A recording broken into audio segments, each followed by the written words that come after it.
잠언 31장 10절부터 31절까지 제가 낭독해 보겠습니다. 누가 현숙한 여인을 찾아 얻겠느냐? 그의 값은 진주보다 더하니라. 그런 자의 남편의 마음은 그를 믿나니 산업이 필절하지 아니하겠으며, 그런 자는 살아 있는 동안에 그의 남편에게 선을 행하고 악을 행하지 아니하느니라. 그는 양털과 삼을 구하여 부지런히 손으로 일하며 상인의 배와 같아서 먼 데서 양식을 가져오며 밤이 새기 전에 일어나서 자기 집안 사람들에게 음식을 나누어 주며 요종들에게 일을 정하여 맡기며 밭을 살펴보고 사며 자기의 손으로 번 것을 가지고 포도원을 일구며 힘있게 허리를 묶으며 자기 팔을 강하게 하며 자기의 장사가 잘 되는 줄 깨닫고 밤에 등불을 끄지 아니하며 손으로 손뭉치를 들고 손가락으로 가락을 잡으며, 그는 공고한 자에게 손을 펴며 궁핍한 자를 위하여 손을 내밀며 자기 집 사람들은 다 홍색 옷을 입었으므로 눈이 와도 그는 자기의 집 사람들을 위하여 염려하지 아니하며, 그는 자기를 위하여 아름다운 이불을 지으며 세마포와 자색 옷을 입으며 그의 남편은 그 땅의 장로들과 함께 성문에 앉으며 사람들의 인정을 받으며, 그는 배로 옷을 지어 팔며 띠를 만들어 상인들에게 맡기며 능력과 존귀로 옷을 삼고 후일에 웃으며 입을 열어 지혜를 베풀며 그의 혀로 인애의 법을 말하며 자기의 집안의 일을 보살피고 게을리 얻은 양식을 먹지 아니하나니, 그의 자식들은 일어나 감사하며 그의 남편은 칭찬하기를 덕행이 있는 여자가 많으나 그대는 모든 여자보다 뛰어나다 하느니라. 고운 것도 거짓되고 아름다운 것도 헛되나 오직 여호와를 경외하는 여자는 칭찬을 받을 것이라. 그의 손의 열매가 그에게로 돌아갈 것이요 그의 행한 일로 말미암아 성문에서 칭찬을 받으리라. 아멘.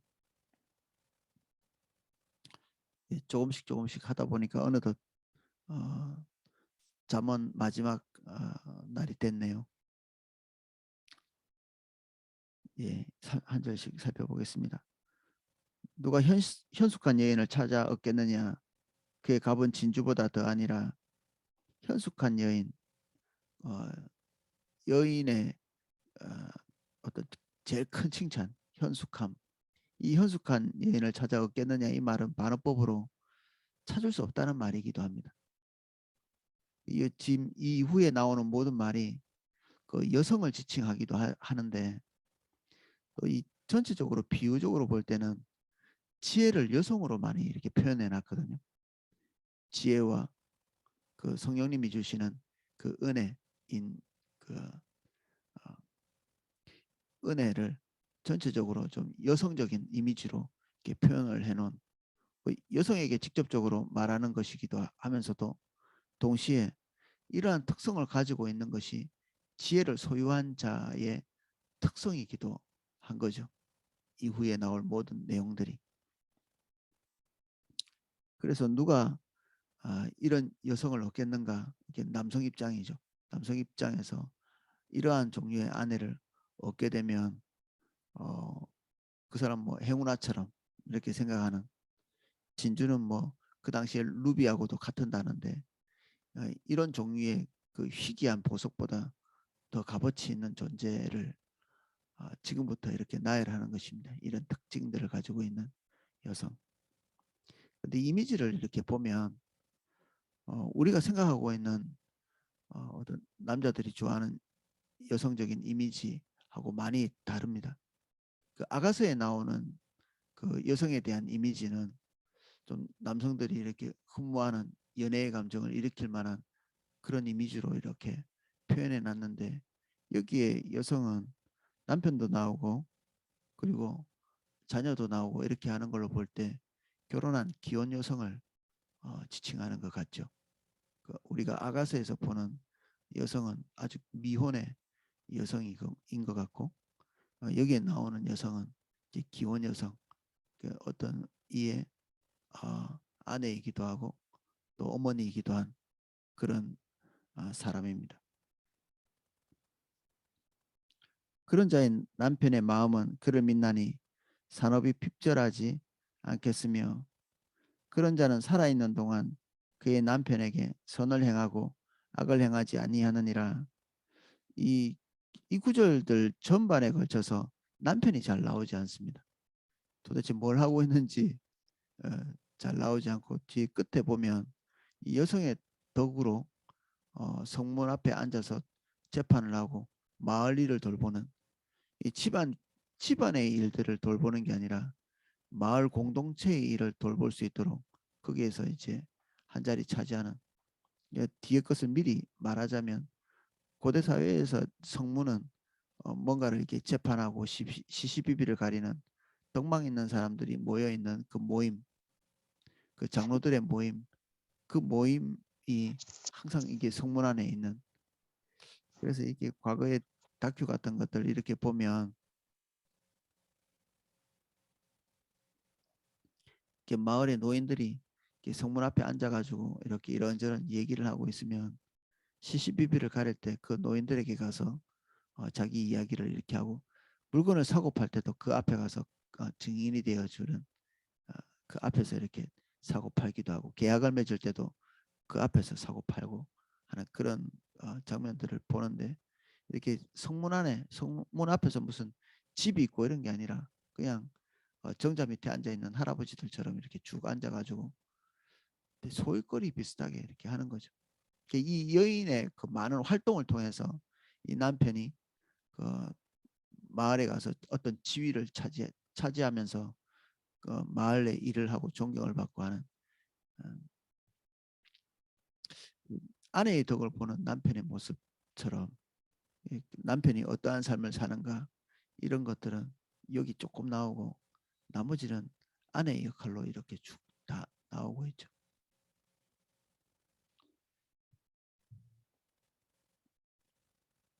그는 양털과 사물과 하여 부지런히 일을 하며 상인의 배와 같아서 먼 데서 양식을 가져오며, 이 아마 그 가난한 가정의 어떤 여인은 아닌 것 같습니다. 이 하고 있는 일들이 일반적인 가정에서 여인들이 하는 일이 아니라 상인의 배, 여기는 어, 두로 같은 이 배가 무역하는 것과 관련돼 있는 활동들도 같이 이렇게 하고 있는데, 이스라엘에는 무역을 할 수 있는 그런 그 항구 같은 것들이 없었습니다. 그 이스라엘의 독특한 지형 때문에 배를 댈 수 있는 곳이 없었다고 합니다. 그래서 이 큰 배, 뭐 조그마한 뭐 물고기 잡는 배는 모르겠는데, 이 무역을 하는 큰 배들은 두로나 시돈 이런 곳에 가서 이제 무역을 하는, 거기 가서 물건을 사오고 또는 배편을 이용하고 하는 그런 일들이 있었습니다. 우리가 역사책에서 보는 페니키아라고 하는, 그리고 거기 이세벨이 거기 출신이죠. 페니키아 출신입니다. 그래서 이 이세벨이 북이스라엘의 어떤 왕비로 들어오게 된 것은 거기에 있는 영향력을 또 무시할 수 없었기 때문에 아합이 그를 아내로 들인 거죠. 그리고 어떤 그 무역과 관련돼 있어서는 교활한 어떤 지혜를 가지고 있는 사람이기도 했죠. 그만큼 이제 이스라엘 자체에는 항구가 없고, 이 여인이 어떤 그 사고 파는 일 또는 멀리서부터 뭔가 이게 물건을 가져오는 이런 모습들 보이는데, 이게 비록 이스라엘이 뭐 그렇게 넓지는 않지만 국내에만 머물지 않고 해외 일에도 관심을 가지면서 물건을 사고 파는, 요새 뭐 자매님들 해외 직구 같은 거 뭐 그런 거겠죠. 사고 팔고 이렇게 하는 상업행위에 대해서 아주 이렇게 노련한 여성이죠. 뭐 이게 사회가 돌아가는 게 뭐 잘 모르고 뭐 집안일밖에 몰라요. 이런 여성이 아니고 아주 이렇게 노련한 어, 사회 돌아가는 것도 이렇게 잘 알고 있는, 그리고 경제적인 어, 어떤 루트들도 잘 알고 있는 그런 여성의 이미지입니다. 15절 밤이 새기 전에 일어나서 자기 집안 사람들에게 음식을 나누어 주며 요종들에게 일을 정하여 맡기며 밭을 살펴보고 사며 자기 손으로 번 것을 가지고 포도원을 일구며 사람들을 고용해서 쓰고 있고 그들에게 일을 나누어 주고 그들을 통해서 가정 안에 있는 대소사를 처리해 나가고, 아마 사업을 하는 사람일 수도 있고요. 그리고 부자기 때문에 그 큰 가정 안에 있는 구조들을 꾸려가는, 그들이 이렇게 놀고 먹지 않도록 세심한 일을 분정하고 분배해주는, 그리고 그들이 필요한 것들을 공급해주는 행정의 은사죠. 행정의 은사. 이런 것들은 적절한 어, 사람을 배치하고 적절한 곳에 물건을 배치하고 하는 게 행정의 은사입니다. 그런 것도 가지고 있는 여성입니다. 부동산도 잘하죠. 부동산에 대해서 잘 알고 어떤 밭이 생산성이 좋은지 그런 것들을 잘 알고 사는 것입니다. 그리고 그 밭을 사서 포도원까지 일구는, 직접 하지는 않겠죠.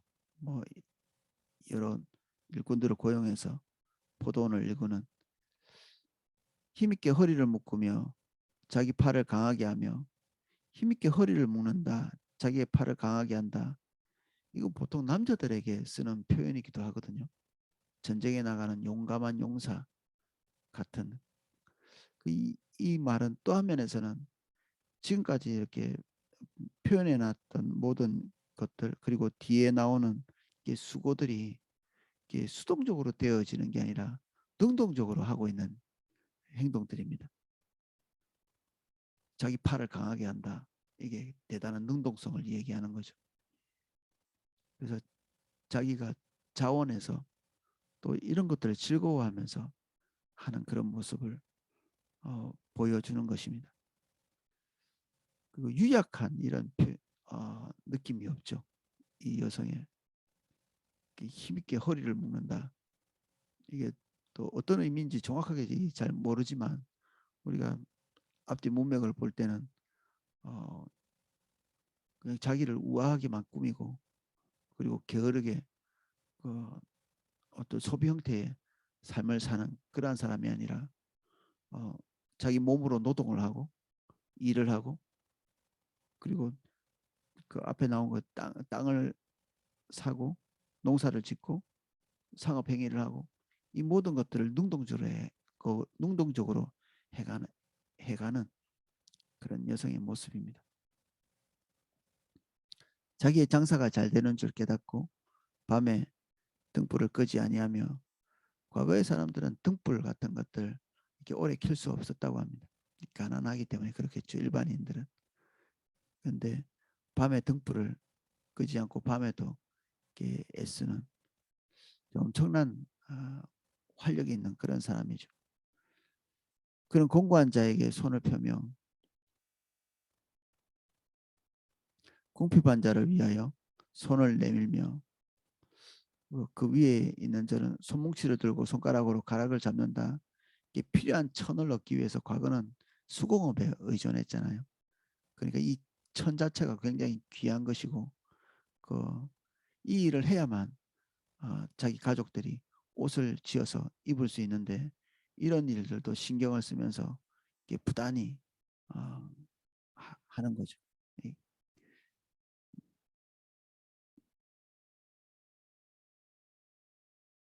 거기다가 가난한 자에게 손을 편다. 손을 오므리는 것, 이거는 욕심쟁이처럼 이렇게 표현이 돼 있고요. 이 손을 편다는 것이 일을 하는 것, 일을 해도 손을 펴야 되잖아요. 우리는 뭐 두 주물 깨지고 이런 그 뭐 이런 것이 뭐 일을 열심히 한다는 표현이지만 이스라엘은 손을 펴는 것이 그 일을 하는 것 그리고 어, 누구에게 나눠주는 어, 구제의 그 손 이런 것들을 의미합니다. 그래서 오그라진 손은 부정적인 것을 얘기하고 편손은 긍정적인 부분들을 나타내는 그래서 손의 모양입니다.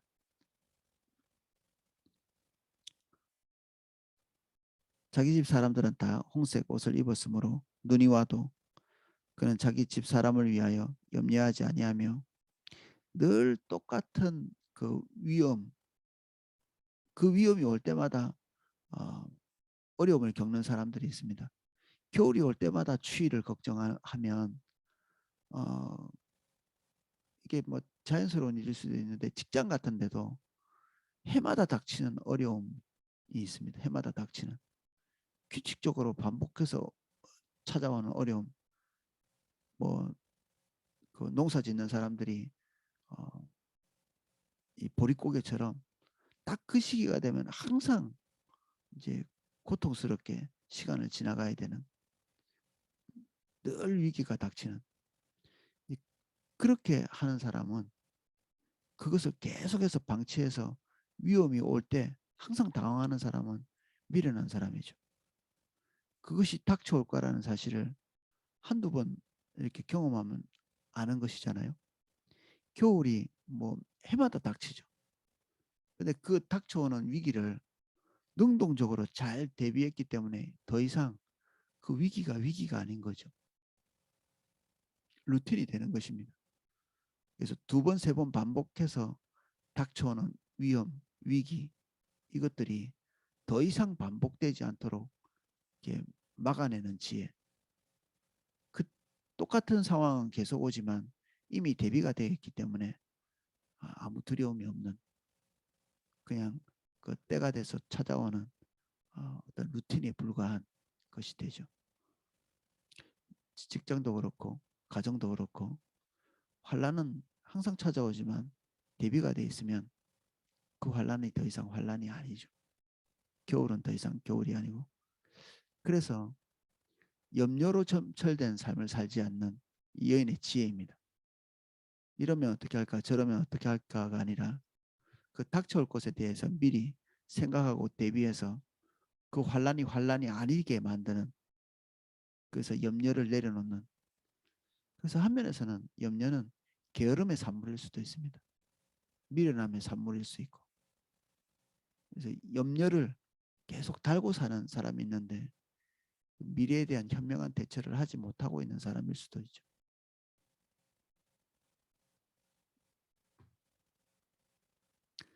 그는 자기를 위하여 아름다운 이불을 지으며 세마포와 자색 옷을 입으며 어, 자기를 꾸미는 사람의 모습이죠. 여성으로서 자기를 돌보는 그래서 가족들에게 좋은 것 주고 남편에게 좋은 것 주고 자기는 떨어진 거 있고 뭐 이런 게 아니라 예, 한 아내의 남편 아, 한 남편의 아내로서 저 여성성의 모습을 유지하고 있는 그런 모습이죠. 어, 결혼하고 아이들 돌보고 그리고 같이 이제 세월이 많이 지나면서 여성이 가정을 위해서 많은 헌신을 하면서 어, 동시에 자기 여성성을 버리고 그리고 한 남편에게는 그 여성이 아닌 항상 이 남편들은 여성을 원하거든요. 여성을 원하죠. 왜냐하면 남자니까. 근데 아내에게서 여성성을 찾지 못하면 딴 데 가겠죠. 기독교인의 양심만 의지해가지고 아내가 어, 자기를 꾸미지 않으면 그 남편이 가지고 있는 남성들이 가지고 있는 그 욕구에 대해서 무자비해지는 거죠. 뭐 외모가 이뻐야 된다. 그런 것은 그 아까 말했듯이 이게 아가서에 주로 이렇게 나오는. 근데 여기에서는 어, 자기의 노력으로 자기를 잘 다듬어가는 그리고 그것을 놓치지 않는 것. 이것에 대해서 얘기하는 것입니다. 그래서 뭐 부모님들이 자녀에게 몽땅 주고 우리 아내 같은 경우에도 자녀들이 입다 남긴 옷을 입는다든지 예, 이런 것들 종종 하는데 자기를 위해서 돈을 남겨두고 소비를 하고 이런 것들이 어, 지혜죠. 여기에 나와 있는 자기를 위해서 그 가정 안에 어, 어느 정도의 그 계획을 세워놨는 이게 빠지면 사실은 나중에 어, 본인에게도 심각한 정서적 타격이 올 수도 있습니다. 누군가가 어, 뭐 해악을 끼치지 않는다 해도 본인 스스로 대단히 고통스럽죠. 그 일 자체 그런 어, 무지 자체가. 그래서 이런 부분들은 좀 우리가 주목해 봐야 될 일이죠. 우리가 잘 못하는 일들일 수도 있기 때문에 자기를 꾸미는 일에 대해서 우리는 기독교인답지 못하거나 또는 헌신적이지 못하거나 또 그것을 돌아보는데 우리가 게으른 자기 자신을 돌아보는데 게으른 이런 것들은 어, 하나님이 기대하시는 방향과는 좀 다르죠. 여기에 성경이 칭찬하고 있는 여성상은 그것까지도 성실하게 포함하고 있는 여성을 여기 묘사해 놓고 있는 것입니다.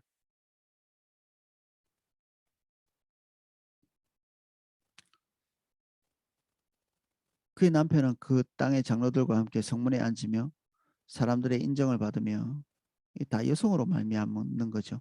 이 인정들이 남편의 인정이 여성이 집안을 잘 지탱하고 있으면서 잘 꾸려나가고 있기 때문에 얻어지는 그런 것입니다.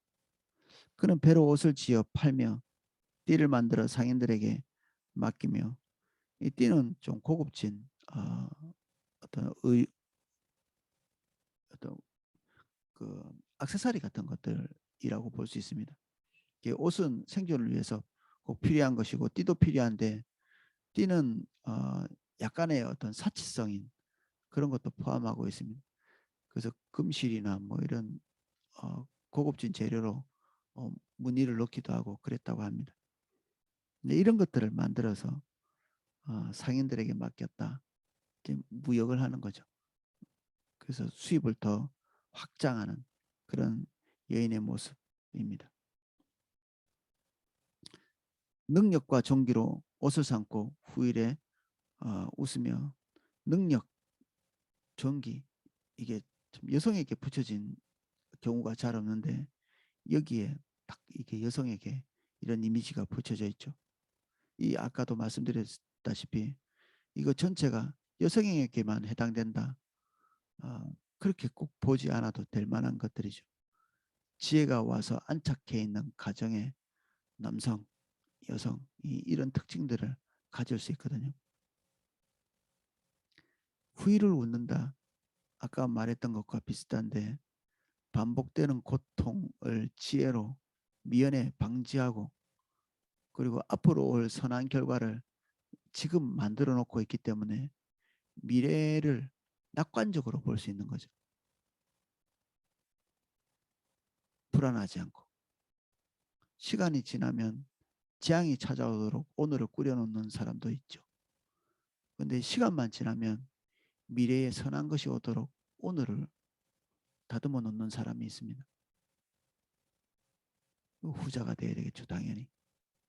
미래는 오늘 갈아놓는 열매죠.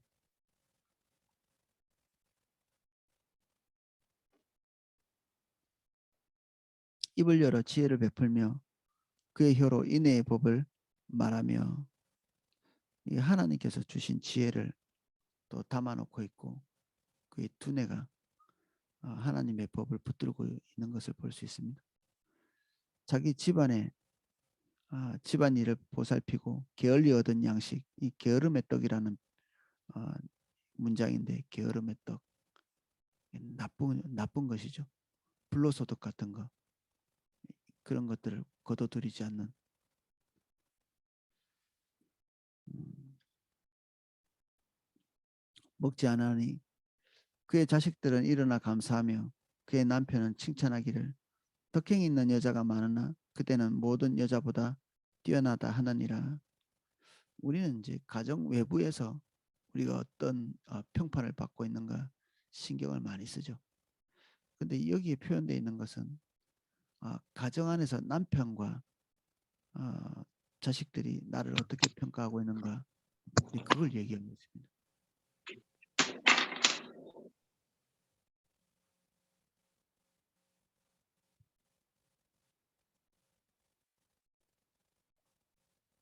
신경 쓸 게 많죠.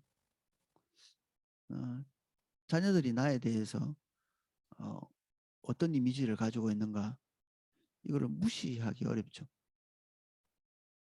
그 부모에 대해서 원망하고 불평하고, 그것은 자녀 잘못이죠. 자녀 잘못.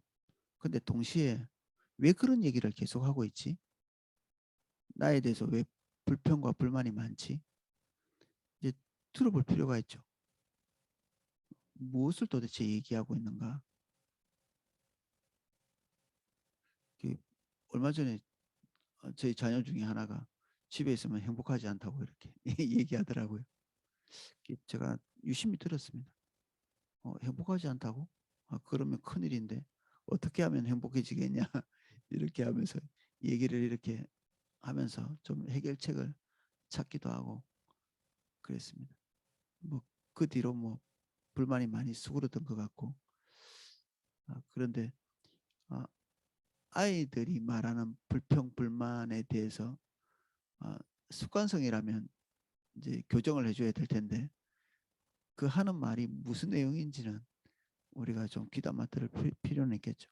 그래서 자녀들이 나를 어떻게 평가하고 있는가, 배우자가 나를 어떻게 평가하고 있는가, 이것들이 우리 귀에 귀담아 들릴 필요가 있겠죠. 제일 가까이서 보기 때문에 또 차가운 시각으로 나를 봐줄 수도 있거든요.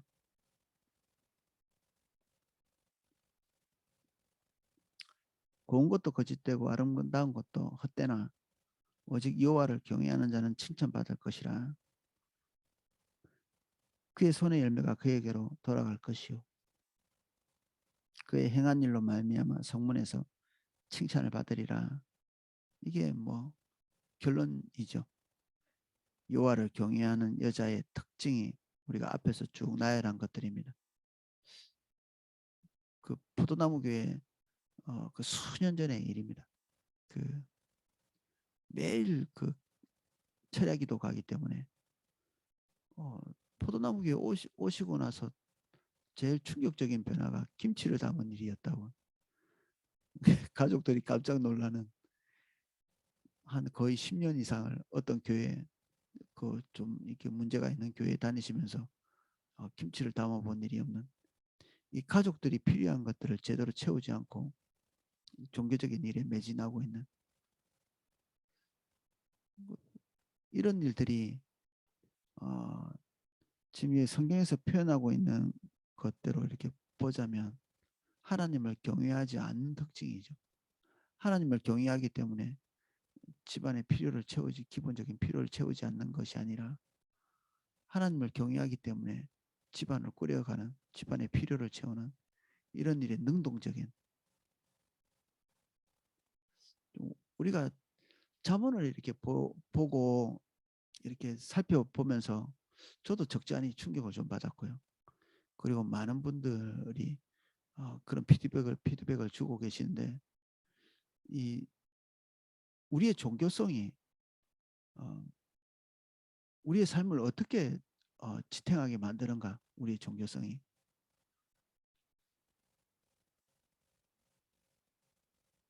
삶에 매몰되는 것, 또 그것을 말하는 것 같지도 않고요. 그리고 종교적인 일에 매진하느라고 가정이 등한이 되는 것, 이것도 말하는 것 같지 않고. 그래서 이게 뭐 인간이 이걸 다 할 수 있겠는가 이런 생각도 들죠. 이 현숙한 안에 이게 교훈이 되지 않고 도리어 스트레스가 될 수도 있을 것 같습니다. 어떤 면에서는. 근데 하나님께서 어, 우리에게 주시는 은혜들이 이 모든 것이 어느 날 그냥 되고 있는 그런 것을 발견할 때가 있지 않나요? 여기에 나와 있는 여인과 똑같은 처지는 다들 아닐 것입니다. 당연히.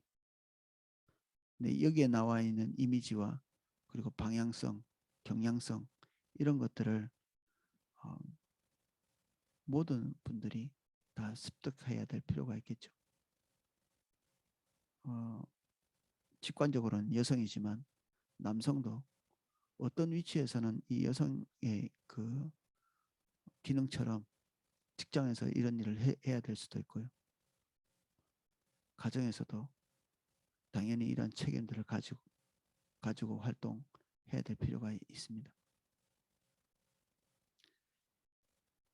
어쩌면 이것이 그 여인 현숙한 여인을 빗대는 것이기도 하지만 잠언 전체의 결론이기도 하죠.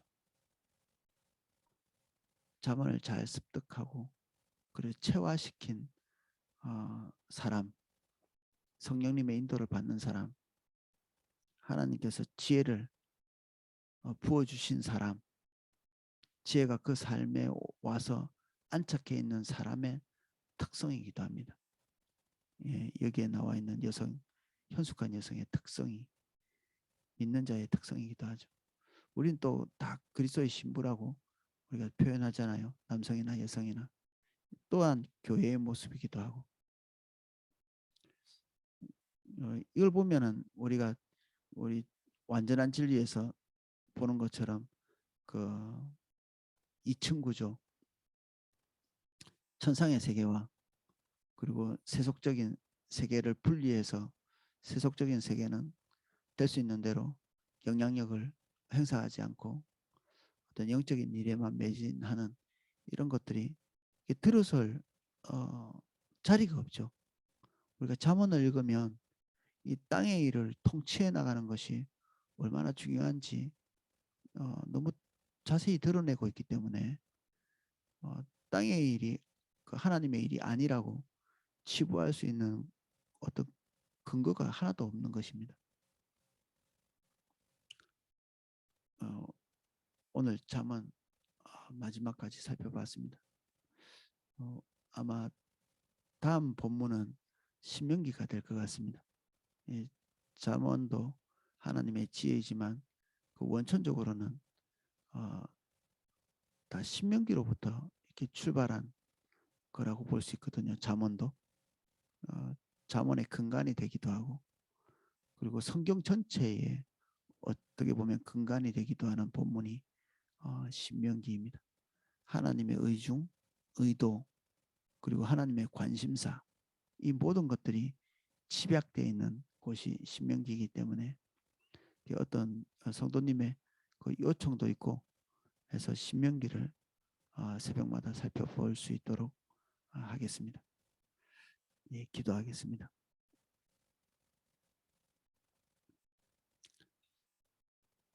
주님, 잠언을 살펴보는 가운데 저희들에게 새로운 시야를 많이 열어주셨습니다. 지혜는 하나님께서 주시며 그것에 반응하는 자가 그 지혜를 안착시킬 수 있습니다. 그 지혜가 안착된 자의 삶은 여기에 나와 있는 현숙한 여인으로 묘사되는 이러한 삶을 살게 됩니다.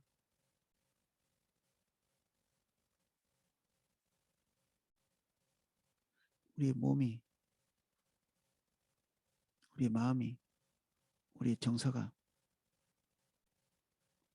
주님의 지혜가 안착된 모습이 될 수 있도록 축복해 주십시오.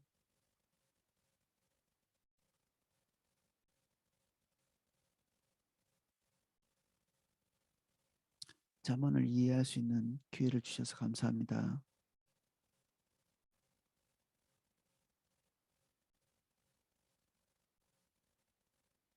우리의 세포 속에, 우리의 영혼 속에 이 잠언의 통찰력이 지속적으로 머물러 있기를 원합니다.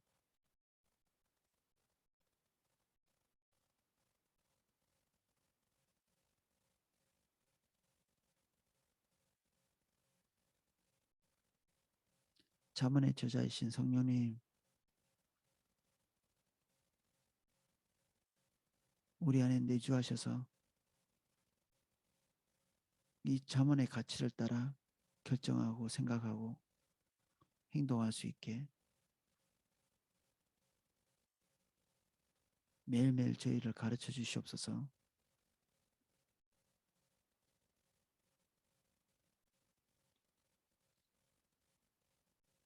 감사합니다.